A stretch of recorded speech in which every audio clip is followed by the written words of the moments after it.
അമ്മ എനിക്കെന്നും ഒരു മാതൃകയായിരുന്നു. എൻ്റെ വിദ്യാഭ്യാസത്തെയും സ്വഭാവത്തെയും കരുപിടിപ്പിക്കുന്നതിൽ അമ്മയുടെ പങ്ക് വളരെ വലുതായിരുന്നു. അച്ഛൻ്റെ മരണശേഷം അമ്മ തികച്ചും ഒറ്റപ്പെട്ടതുപോലെ തോന്നി. മക്കളായ ഞങ്ങൾക്ക് ജോലികളുടെ ഭാഗമായി പല സ്ഥലങ്ങളിൽ കഴിയേണ്ടി വന്നു. എന്നാൽ അച്ഛൻ്റെ ഓർമ്മകൾ നിറഞ്ഞു നിൽക്കുന്ന കുടുംബ വീട്ടിൽ നിന്നും അമ്മ മാറി നിൽക്കാൻ ആഗ്രഹിച്ചില്ല. മക്കളായ ഞങ്ങളുടെ കൂടെ വന്ന് താമസിക്കാനും അമ്മ തയ്യാറായില്ല. അച്ഛൻ്റെ ഓർമ്മകളിൽ ശ്രീപത്മനാഭൻ്റെ വെളിപ്പാടകലെ രാധാവിലാസത്തിൽ തന്നെ അമ്മ കഴിഞ്ഞു.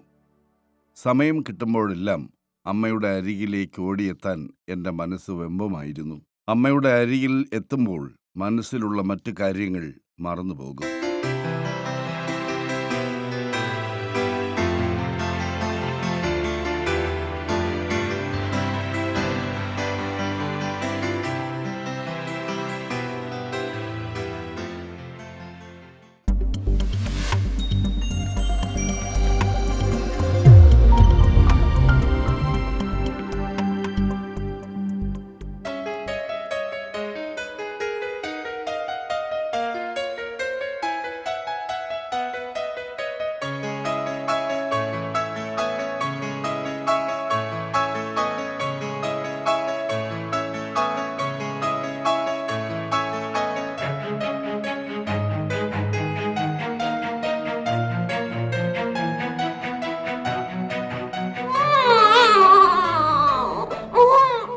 പ്രകൃതിയിലെ സുന്ദരമായ ദൃശ്യം ഭൂമിയിലേക്ക് പിറന്നു വീഴുന്ന ശിശുവിൻ്റേതാണ്.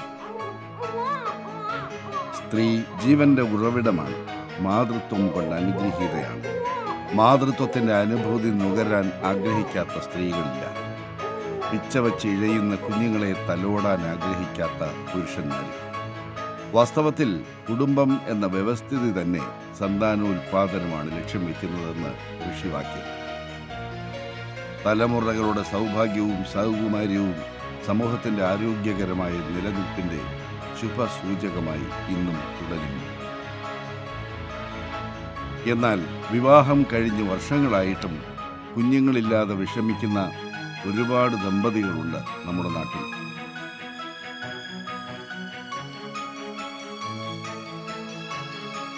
ഫീമെയിൽ ഇൻഫെർട്ടിലിറ്റി ഉണ്ടാക്കുന്ന കോസസ് എന്ന് പറഞ്ഞാൽ PCO ഉണ്ട്, ഫൈബ്രോയിഡ് ഉണ്ട്, എൻഡോമെട്രിയോസിസ് ഉണ്ട്. മെയിൽ ഫെർട്ടിലിറ്റി, അതായത് ആണുങ്ങളുടെ ബീജത്തിൻ്റെ കൗണ്ടിൻ്റെ എണ്ണം കുറഞ്ഞു വരുന്നു, അല്ലെങ്കിൽ മോട്ടിലിറ്റി, ചലനശക്തി കുറഞ്ഞു വരുന്നു. ഇതിനെല്ലാം പല കാരണങ്ങളുണ്ട്. വെരിക്കോസീല്, ഹൈഡ്രോസീല്, അല്ലെങ്കിൽ പ്രത്യേകിച്ച് ഒരു റീസണും ഇല്ലാതെ തന്നെ സ്പേംസിൻ്റെ കൗണ്ടിൽ വ്യത്യാസം കാണാറുണ്ട്. ഞാനിപ്പോൾ സൗദിയിൽ വർക്ക് ചെയ്യുക.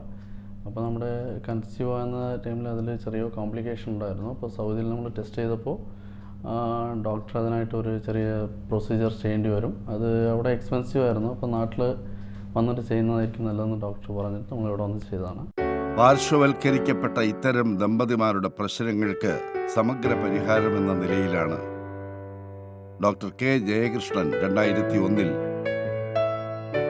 KJK ഹോസ്പിറ്റൽ എന്ന പേരിൽ ഒരു വന്ധ്യതാ ക്ലിനിക്ക് സ്ഥാപിച്ചത്.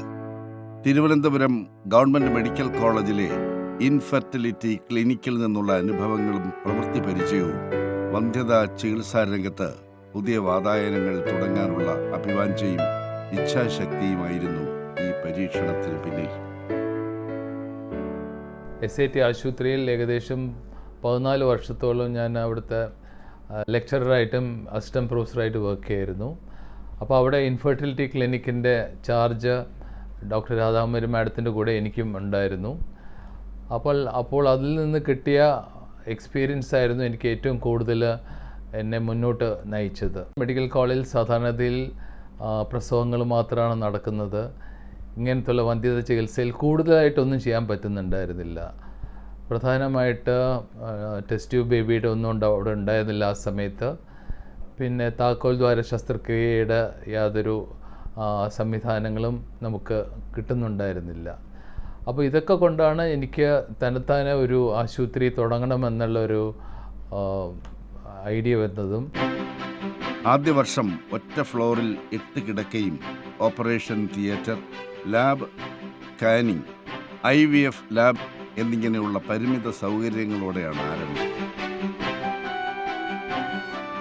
എന്നാൽ ആരംഭത്തിൽ തന്നെ ചികിത്സാ അന്വേഷകരുടെ എണ്ണം വർദ്ധിച്ചത് ഹോസ്പിറ്റൽ അധികൃതരെ അത്ഭുതപ്പെടുത്തി.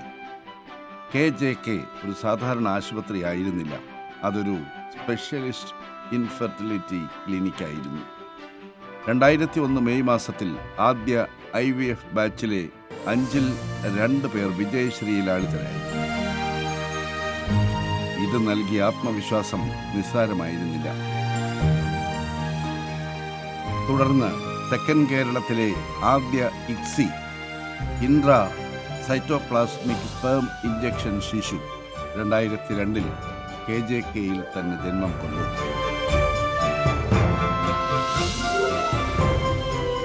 IVF മുതലായ രീതിയിൽ ഗർഭധാരണം ധരിച്ചു വരുന്ന ഒരു അമ്മയാകുമ്പോൾ പ്രായം കൂടുതലുള്ള അമ്മമാരാണെങ്കിലും വേറെ മെഡിക്കൽ പ്രോബ്ലംസ് ഒക്കെ ഉള്ള അമ്മമാരാണെങ്കിലും അവർക്ക് ചിലപ്പോൾ കൂടുതൽ നമ്പർ ഓഫ് ചെക്കപ്സ് വേണ്ടി വരാറുണ്ട്. സാധാരണ പോലെ കൺസീവ് ചെയ്ത് വരുന്നവരെ അപേക്ഷിച്ച് മിസ്കാരേജിനുള്ള ചാൻസസ് കൂടുതലാണ്, ഗർഭം അലസിപ്പോകാനുള്ള സാധ്യത കൂടുതലാണ്. ഇത് മാത്രമല്ല, മൾട്ടിപ്പിൾ പ്രഗ്നൻസി, അതായത് ട്വിൻ പ്രഗ്നൻസീസ് അല്ലെങ്കിൽ ട്രിപ്ലറ്റ് പ്രഗ്നൻസീസും ഒക്കെ ആകാനുള്ള സാധ്യത കൂടുതലാണ്. ചികിത്സ തേടി എത്തുന്ന ദമ്പതികളിലേറെയും വിവാഹം കഴിഞ്ഞ് 5-10 വർഷം കുഞ്ഞുങ്ങൾക്കായി കാത്തിരിക്കുന്നവരും പങ്കാളികൾക്ക് 40 വയസ്സ് കഴിഞ്ഞവരുമായിരുന്നു. എന്നാൽ പലതവണ ഗർഭധാരണം നടന്ന് ശേഷി നഷ്ടപ്പെട്ടവർക്കും ചികിത്സ കൊണ്ട് ഫലപ്രാപ്തി ലഭിച്ചു എന്നതാണ് KJK ഇതര സ്ഥാപനങ്ങളെക്കാൾ വിശ്വാസ്യത ആർജിക്കാൻ കാരണം. ഒരു ഹോസ്പിറ്റൽ എന്നുള്ള എക്സ്പീരിയൻസിനുപരി വീട്ടിലുള്ള ആൾക്കാർ ഞങ്ങളോട് എങ്ങനെ ബിഹേവ് ചെയ്യുന്നു, അതേപോലെയുള്ള കെയർ, കൺസിഡറേഷൻ, അത് ഭയങ്കര റിലീഫാണ് നമുക്ക് ആ ഒരു സമയത്ത്. അതുകൊണ്ട് എല്ലാ രീതിയിലും KJK എന്ന് പറയുന്നത് ഞങ്ങളുടെ ലൈഫിലെ ഒരു ഇമ്പോർട്ടൻറ്റ് മെമ്പറാണ്, ഒരു ഇമ്പോർട്ടൻറ്റ് പാർട്ടാണ്. തുടർന്നങ്ങോട്ട് വന്നെത്തിയ ആവശ്യക്കാരുടെ തിരക്ക് കാരണം 2003-ൽ തന്നെ റൂമുകളുടെ എണ്ണം കൂട്ടേണ്ടി വന്നു. ചികിത്സയിൽ വിജയിച്ച ദമ്പതിമാരുടെ മൗത്ത് പബ്ലിസിറ്റി ആയിരുന്നു വിജയമായി തീർന്നത്.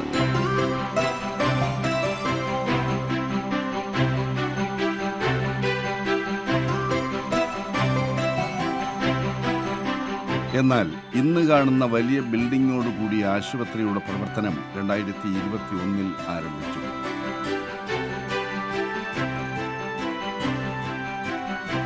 വന്ധ്യതാ രംഗത്തെ അത്യന്താധുനിക ചികിത്സാ രീതികൾ അതേ നിലവാരത്തിൽ ഇവിടെ എത്തുന്ന രോഗികൾക്കും പ്രാപ്യമാക്കുക എന്നതായിരുന്നു പ്രഥമ ലക്ഷ്യം. வயிற்றில் கட்டி இருக்குது அப்படின்னு சொல்லிட்டு திருநெல்வேலியில் டாக்டர் சொன்னாங்க. ஸோ அங்கேயே ஆப்ரேஷன் பண்ணுற மாதிரி இருந்தது. ஆனால் அங்கே பண்ணுனா ஓப்பன் சர்ஜரின்னு சொல்லிட்டாங்க. ஸோ இங்கே பண்ணுனா லேப்ரோஸ்கோப் மூலம் பண்ணிடலாம், ரொம்ப பெட்டராகவும் இருக்குதுன்னு சொல்லிட்டு இந்த ஹாஸ்பிட்டலில் சஜஷன் பண்ணாங்க. இங்கே வந்ததுக்கப்புறம் நல்லாவே ட்ரீட்மெண்ட் கொடுத்தாங்க. நான் முழுசாகவே க்யூர் ஆகிட்டேன். ആരംഭത്തിൽ തന്നെ ദമ്പതികൾക്ക് ചികിത്സയുമായി ബന്ധപ്പെട്ട കാരണങ്ങൾ കണ്ടുപിടിക്കുന്നതിനുള്ള പരിശോധന, നിലവിലുള്ള ചികിത്സാ രീതികളുടെ വിശകലനം, പങ്കാളികൾക്ക് ആവശ്യം വേണ്ട കൗൺസിലിംഗ് എന്നിവയും നൽകുന്നു. ഡോക്ടർ ജയകൃഷ്ണന്റെ നേതൃത്വത്തിൽ മെഡിക്കൽ ഓഫീസർമാർ കൂട്ടായി ചർച്ച ചെയ്യുകയും തീരുമാനങ്ങളിൽ എത്തിച്ചേരുകയും ചെയ്യുന്നു. വന്ധ്യതാ രംഗത്ത് KJK ഹോസ്പിറ്റലിലെ ഇൻഹൗസ് ടെക്നോളജി ഇന്ത്യയിൽ ഇന്ന് നിലനിൽക്കുന്ന ഏതൊരു ആശുപത്രിക്കും മുകളിലാണ്. എംബ്രിയോ ഫ്രീസിങ്, എഗ് ഫ്രീസിങ് മുതലായ കാര്യങ്ങളെല്ലാമാണ് കുറച്ചും കൂടെ നൂതനമായ ചികിത്സാ രീതികൾ നമ്മൾ ഈ IVF മേഖലയിൽ കാണപ്പെടാറുള്ളത്. അത് മാത്രമല്ല, ജനറ്റിക് പ്രോബ്ലംസ് ഉള്ള കുഞ്ഞുങ്ങളുള്ളവർക്ക് വേണ്ടി ജനറ്റിക് ടെസ്റ്റിംഗ് ചെയ്യാൻ ഒരു ഹെൽപ്പിനായിട്ട് എംബ്രിയോ ബയോപ്സി എന്നൊരു കാര്യം നമ്മൾ ഈ IVFൻ്റെ ഇടയിൽ തന്നെ പുതിയതായി കാണപ്പെടുന്ന ഒരു ട്രീറ്റ്മെൻറ്റ് രീതിയാണ്. അതായത് നമ്മൾ PGT-A, PGT-M മുതലായ ട്രീറ്റ്മെൻറ്റ് മൊഡാലിറ്റീസ് എല്ലാമാണ് IVF എടുക്കുമ്പോൾ തന്നെ വളരെ അഡ്വാൻസ്ഡ് ആയിട്ടുള്ള ടെക്നീക്സ് അല്ലെങ്കിൽ ടെക്നോളജീസ് എന്ന് പറയുന്നത്. Anaesthesia, scanning, pathology, operation theatre, laboratory എന്നുവേണ്ട പരിചരണം നൽകുന്ന നഴ്സുമാരും ടെക്നീഷ്യന്മാരും വിദഗ്ധരായ ഡോക്ടർമാരും എംബ്രിയോളജിസ്റ്റുകളും കൂടി ചേരുമ്പോൾ KJK ലോകത്തിന് തന്നെ മാതൃകയാകുന്ന ഒരു അനുഭവമാകുന്നു.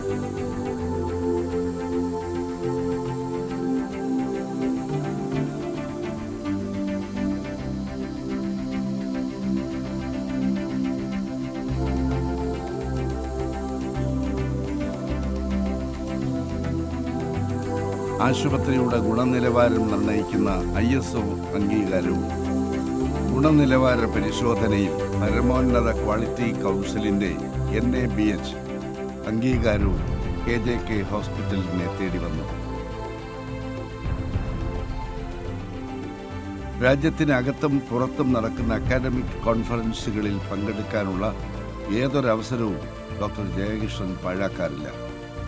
ഇത്തരം കോൺഫറൻസുകളിൽ നിന്നും ലഭിക്കുന്ന നവീനവും വ്യത്യസ്തവുമായ അറിവുകൾ വിദഗ്ധ ചികിത്സയ്ക്കായി പ്രയോജനപ്പെടുത്തുന്നു. താൻ നേടിയെടുത്ത അറിവുകളെല്ലാം മറ്റുള്ളവർക്ക് കൂടി ലഭ്യമാക്കണമെന്ന കർക്കശക്കാരനാണ് ഡോക്ടർ ജയകൃഷ്ണൻ. ഈ ആഗ്രഹത്തിൻ്റെ ഭാഗമാണ് ട്രിവാൻഡ്രം ഒബ്ജിൻ ക്ലബ്ബ് അഥവാ ഒബ്സ്റ്റട്രിക്സ് ഗൈനക്കോളജി ക്ലബ്ബ്. കൃത്യമായ ഇടവേളകളിൽ ദേശീയ അന്തർദേശീയ പ്രഗത്ഭരെ പങ്കെടുപ്പിച്ചുകൊണ്ടുള്ള പ്രഭാഷണങ്ങളാണ് ഇതിൻ്റെ ഹൈലൈറ്റ്. പ്രസ്ഥാനം ഈ ഏപ്രിലിൽ 25 വർഷം പിന്നിടുന്നു. Trustworthy, transparency and truthfulness ആയിട്ടാണ് പോയിട്ടുള്ളൂ. എൻ്റെ കൂടെയുള്ള ആൾക്കാരുടെ അടുത്തും അങ്ങനെയാണ് ചികിത്സാ രീതി മുന്നോട്ട് പോകാൻ പറഞ്ഞിരിക്കുന്നത്. പേഷ്യൻസിന് നമ്മൾക്ക് ട്രാൻസ്പെറൻ്റ് ആണ്, ട്രൂത്ത്ഫുൾനെസ് ഉണ്ടെങ്കിൽ മാത്രമേ നമ്മുടെ അടുത്ത് വരുള്ളൂ. ഇതാണ് എനിക്ക് കൊടുക്കാനുള്ള സന്ദേശം. ഇന്ന് 40,000 സ്ക്വയർ ഫീറ്റ് ബിൽഡിങ്ങിൽ 3 ഓപ്പറേഷൻ തിയേറ്ററുകൾ, ലേബർ റൂംസ്, ഒരു IVF theatre, new born ICU, andrology lab, pharmacy, 16 ഡോക്ടർമാർ, 34 നഴ്സിംഗ് സ്റ്റാഫ്, 6 ലാബ് അസിസ്റ്റൻസ്, ഒരു എംബ്രിയോളജിസ്റ്റ് എന്നിവരുമായി 24 മണിക്കൂറും ചികിത്സ ലഭിക്കുന്ന വലിയൊരു പ്രസ്ഥാനമായി KJK ഹോസ്പിറ്റൽ മാറിയിരിക്കുന്നു.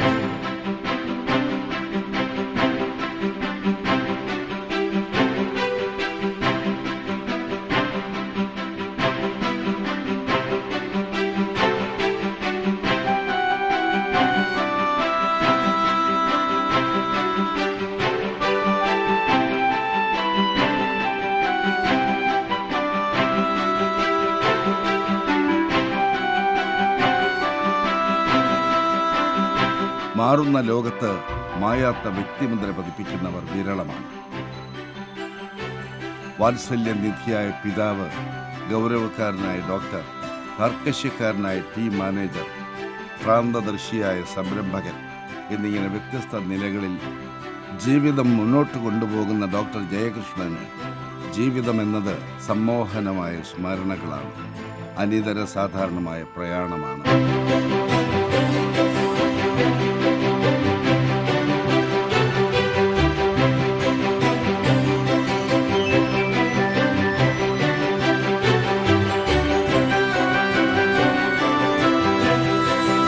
കാലം കാത്തുവച്ച അവസരങ്ങളൊന്നാകെ കരുതലോടെ ഉപയോഗപ്പെടുത്തിയുള്ള ഒരു യാത്ര.